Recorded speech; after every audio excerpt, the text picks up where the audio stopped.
Andy Warhol's iconic sage blue background portrait of Marilyn Monroe is tipped to sell for a record-breaking $200 million at auction in the spring, Christie's announced Monday. The auction house said it expects Warhol's 1964 shot sage blue Marilyn to become the most expensive 20th-century artwork when it goes under the hammer in New York in May.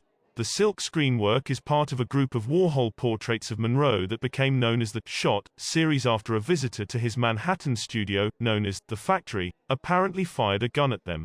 In a statement, Christie's described the 40-inch (100 cm) by 40-inch portrait as one of the rarest and most transcendent images in existence.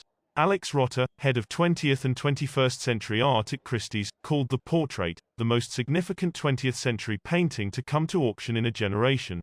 Andy Warhol's Marilyn is the absolute pinnacle of American pop and the promise of the American dream, encapsulating optimism, fragility, celebrity and iconography all at once, he said in a statement. Warhol began creating silk screens of Monroe following the actress's death from a drug overdose aged just 36 in August 1962. The pop artist produced 5 portraits of Monroe, all equal in size with different colored backgrounds, in 1964. According to pop art folklore, 4 of them gained notoriety after a female performance artist by the name of Dorothy Podber asked Warhol if she could shoot a stack of the portraits. Warhol said yes, thinking that she meant photographing the works. Instead, she took out a gun and fired a bullet through the forehead of Monroe's image. The story goes that the bullet pierced 4 of the 5 canvases, with Warhol barring Podber from the factory and later repairing the paintings. The Shot series.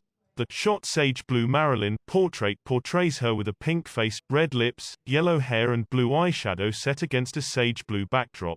It was based on a promotional photograph of her for the 1953 movie, Niagara, directed by Henry Hathaway.